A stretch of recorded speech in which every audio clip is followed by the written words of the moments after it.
23. Enfaixando ferimentos.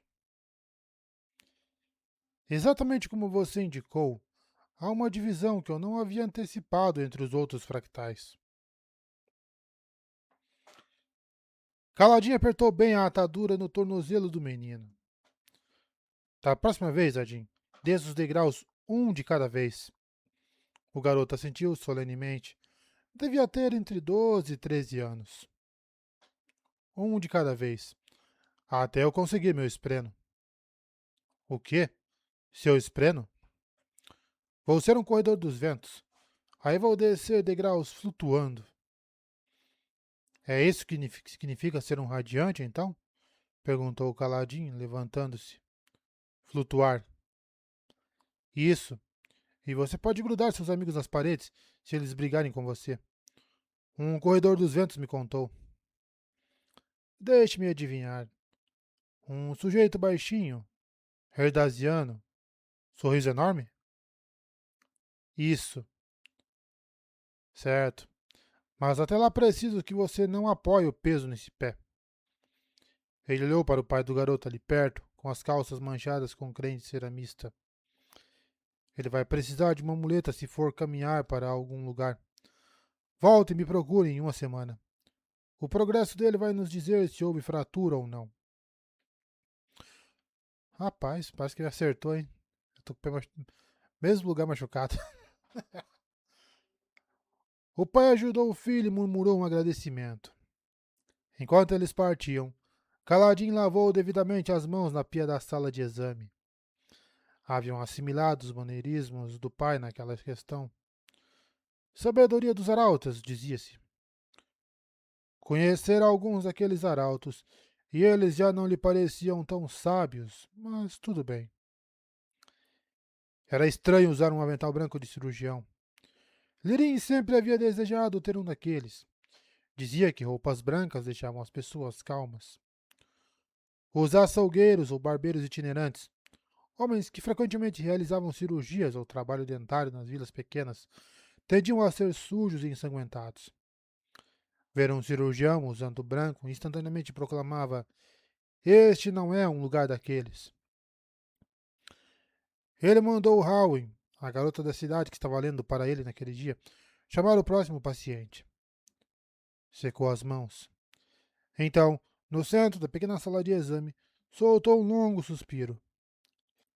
Você está feliz? Perguntou Sil, atravessando a porta que dava para a sala ao lado, onde estivera assistindo ao pai dele trabalhar.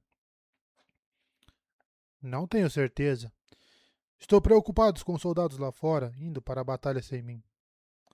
Mas é bom fazer alguma coisa, Sil. Alguma coisa que ajuda, mas que não me retorce como um trapo velho. Perto do fim do seu tempo como corredor dos ventos, havia descoberto que até mesmo um simples treinamento de luta podia ser emocionalmente desgastante. Atividades diárias, como designar tarefas, haviam exigido tanto esforço que lhe causavam uma dor de cabeça latejante. Ele não sabia explicar por quê. Aquele trabalho, rememorar textos médicos, examinar pacientes, lidar com pais difíceis e olhos claros, devia ser pior, mas não era. Ocupado, mas não assoberbado, Caladin nunca havia tido que atender ninguém com feridas muito graves, pois estes iam para a regeneração. Então, embora o trabalho envolvesse certa tensão, não havia urgência. Ele estava feliz? Não estava triste? Por enquanto, aceitaria não triste. Howe conduziu o paciente seguinte até a sala, então pediu licença para ir ao toalete. Era um homem mais velho, com barba irregular e rosto amigável. Caladinho reconheceu. Mil nunca conseguia deixar a barba como queria. Embora a clínica atraísse principalmente pessoas que haviam vivido em Lar Petra, sua pequena cidade havia crescido significativamente nos últimos anos.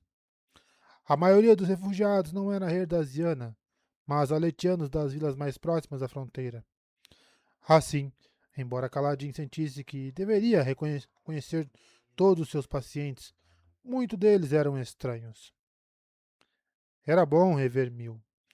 Ele sempre fora menos desagradável com a família de Caladim do que alguns dos outros. O velho estava reclamando de enxaquecas persistentes. E, de fato, os mesmos expressões de dor mais cedo naquele mesmo dia haviam voltado a se contorcer, brotando do chão.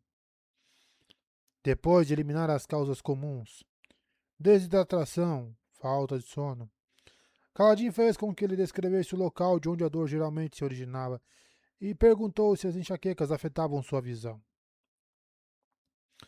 Howie, leia para mim a lista de pródromos da enxaqueca, por favor. Vai encontrá-los no separador entre cabeça e pescoço. Ele parou de falar, lembrando-se de que seu leitor havia saído. Contudo, um momento depois, uma voz diferente disse: pródromos. Certo. Ah, só um segundo. Ele olhou para a mesa de leitura e viu Sil levantando laboriosamente páginas e virando-as. Ela não tinha muita força no reino físico, mas ignorar a gravidade, caminhar pelo ar para arrastar a página pelo canto, a ajudava, e a página certa não estava muito longe. Ela encontrou e pousou no grande tomo, ajoelhando-se para ler as palavras uma de cada vez. Rigidez no pescoço. Conster... Cons... Constipação, disse Galadin. Ela deu uma risadinha, então continuou lendo. Mudanças de humor. Sede. Acho que diz necessidade frequente de fazer xixi. Raios. Coisas saem de vocês e é ruim.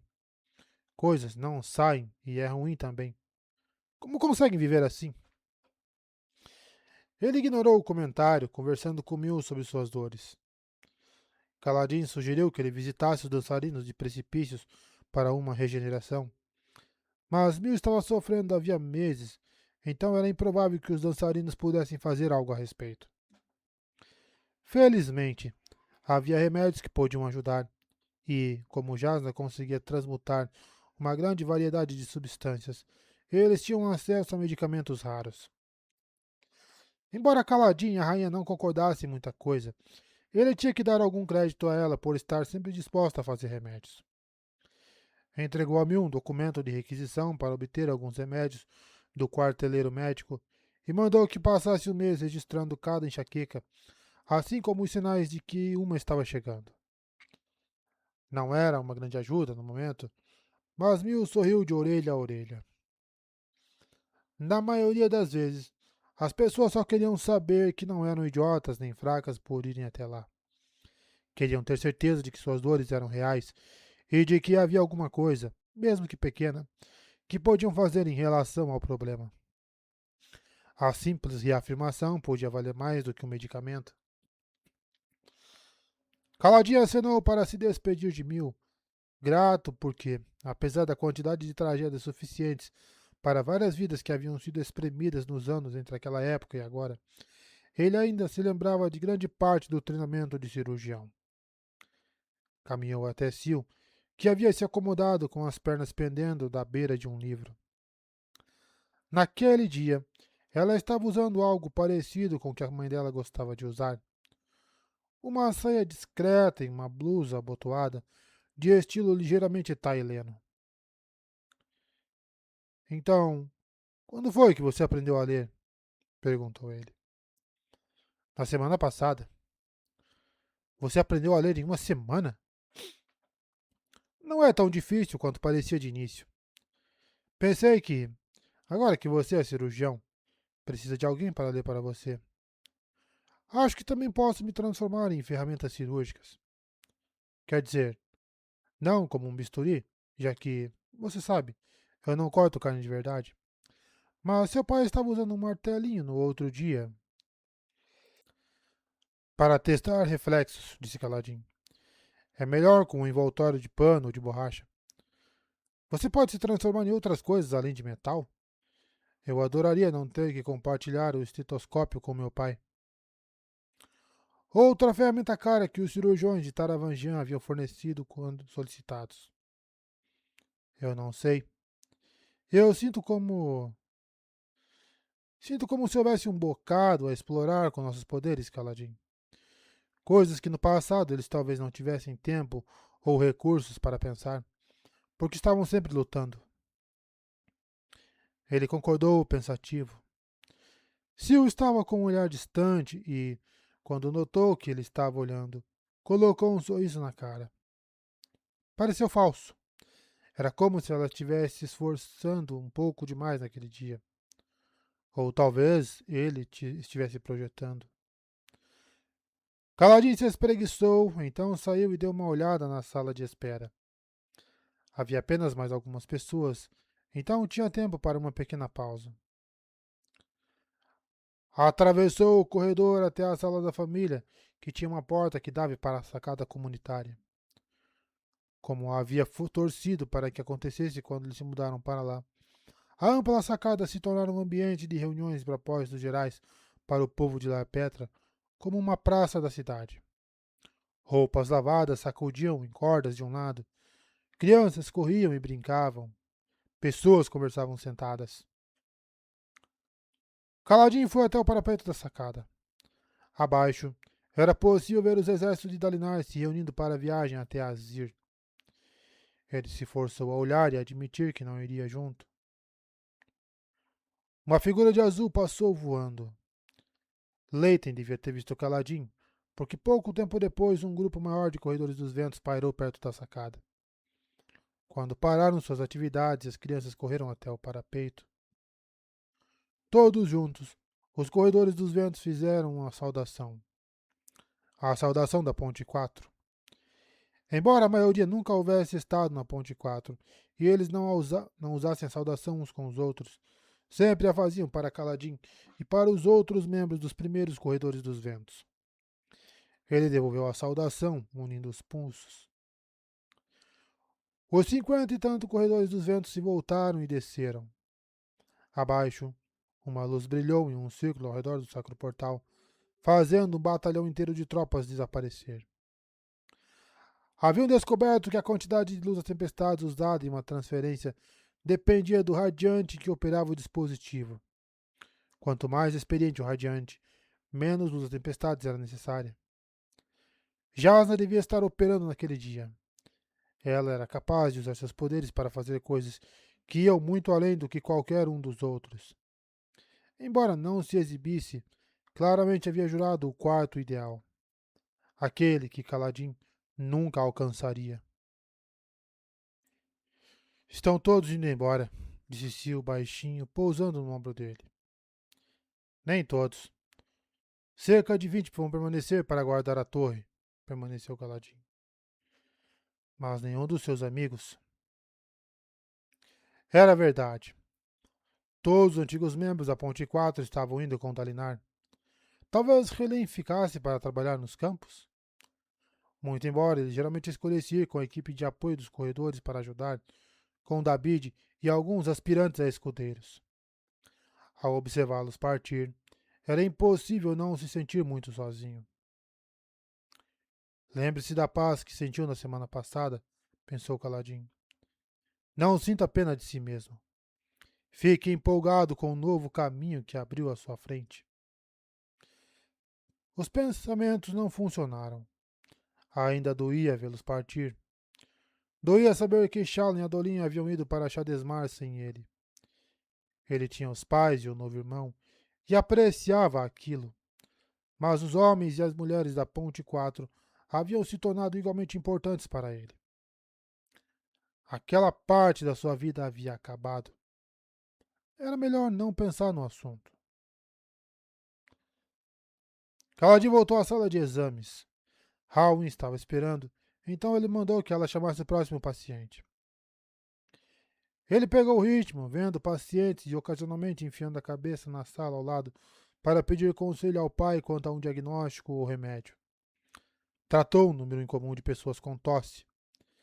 Pelo jeito, havia algo se espalhando pela torre. Uma doença que deixava as pessoas com muco nos pulmões e uma sensação de dor generalizada. Nunca testemunhara nada parecido, mas seu pai já estava rastreando a enfermidade e disse que cirurgiões carbrantianos relataram que não era mortal. Xiii. Uma praga do oeste que, no final das contas, não correspondeu à reputação. A doença mal atraía qualquer esplendo de peste, embora não parecesse haver muitos na torre para atrair, então essa podia ser parte da explicação. Caladin recomendou bastante descanso, ingestão de líquidos e lavagem das mãos. O dia foi se tornando longo e os pacientes foram diminuindo até uma quantidade mínima. Uma mulher chamou a atenção dele. Era uma refugiada e, enquanto recebia tratamento para tosse, perguntou se Caladin havia visto o tio dela. A mulher ouvira falar de alguém parecido que havia chegado a La Petra pouco antes da evacuação. Caladin pediu que ela esperasse e foi procurar o pai. A sala de exame de Lirin estava vazia, mas a voz de Ezina soou da sala de espera. Então Caladin foi até lá para perguntar sobre o tio da refugiada. Pouco antes de chegar, Caladin ouviu uma voz que o fez paralisar. Sempre foi assim, disse a voz rouca. Estou limpo há... o quê? 6 meses agora? Raios me levem. 6 meses. Já é alguma coisa, mas não consigo mais suportar a batalha. Ela entrou em mim, sabe? Perturba minha mente. Caladin entrou subitamente na sala de espera e viu o Taft conversando com sua mãe. O homem mais velho estava sem uniforme, usando camisa e calças comuns, com a barba grisalha aparada. Não tão curta quanto a de um fervoroso, mas era distintivamente longa. Não havia sinal da esplena dele, fendorana, embora esta geralmente preferisse ficar invisível. Taft, você está mobilizado. Por que não está com o restante do pessoal? Perguntou Caladinho. Não pude ir. Muitos problemas na cabeça. Falei com o espio negro e ele disse que seria uma boa ideia sair do serviço ativo. Você... Taft, você está melhorando. Não há motivo para deixar o serviço. Taft deu de ombros. Senti que já era hora. Também estou com uma tosse meio forte e dor no joelho, mesmo quando não há tempestades. A guerra é para os jovens, não para pedaços de lenha seca. Resina inclinou a cabeça, parecendo confusa, mas Sil pousou no ombro de Caladin e arquejou ao ver Taft. Depois bateu palmas, empolgada. Rocha partiu, disse Taft. E Moash. O que aconteceu com Moash ainda é pior do que partir. Sigizil precisa liderar o restante sem que eu seja um peso morto. Você e eu demos início a isso tudo. Achei que devíamos ficar juntos. Taft, disse Caladin em um tom mais suave, dando um passo à frente. Você não pode me seguir até aqui. Taft levantou o queixo, desafiador. Ordeno que volte aos seus deveres, continuou Caladin. Ah, ordena? Você não tem mais cordas de oficial nos ombros, rapaz. Não pode me ordenar a fazer nada. Ele se sentou em uma cadeira na sala de espera, cruzando os braços. Estou me sentindo doente. Não estou bem da cabeça. Ninguém vai argumentar que isso não é verdade. Caladinho olhou para a mãe, impotente. Ela deu de ombros. Você não devia forçar ninguém a ir para a guerra, Caladinho. Pelo menos não se quiser ser como Amarã. Você vai ficar do lado de Taft? Interpelou Caladinho. Rapaz, disse Taft baixinho. Você não é o único com uma mente cheia de horrores. Não é o único cujas mãos tremem de vez em quando ao pensar em tudo.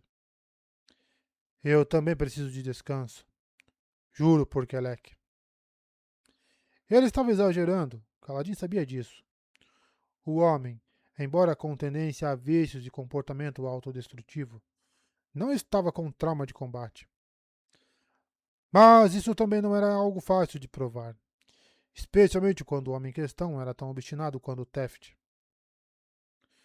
Taft descruzou os braços, então cruzou novamente, como que para fazer o gesto com mais firmeza. Sua roupa estava passada e limpa, mas sempre havia algum traço de exaustão em Taft. A sensação era de que o uniforme nunca lhe caía perfeitamente, como se ele tivesse um tamanho intermediário entre os modelos padrão.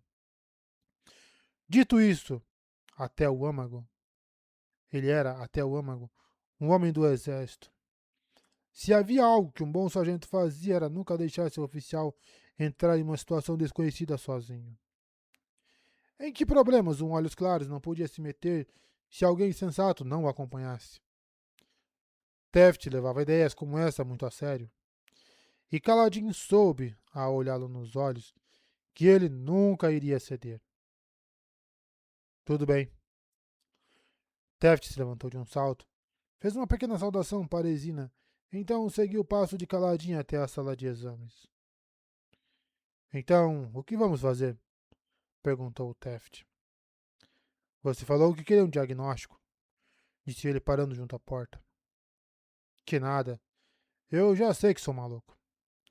Você vai me cutucar até que eu surte? Por essa parte. O que vamos fazer hoje? Curativos em feridas? Caladinho fitou com um ar inexpressivo. Taft apenas olhou de volta, teimoso como uma tempestade. Bem, Caladinho havia treinado todos eles como assistente de cirurgião, com conhecimento básico de medicina de campo. Não seria má ideia ter Taft como auxiliar. No final das contas, ele não parecia ter escolha. Isso deveria tê-lo deixado frustrado, mas na verdade provocou uma sensação de conforto. Nem todos haviam partido. Obrigado, Taft, sussurrou ele. Você não devia ter desistido de tanta coisa, mas. Obrigado. Taft assentiu. Há uma mulher refugiada aqui procurando pelo tio. Vamos ver se conseguimos rastreá-lo para ela, propôs Caladinho.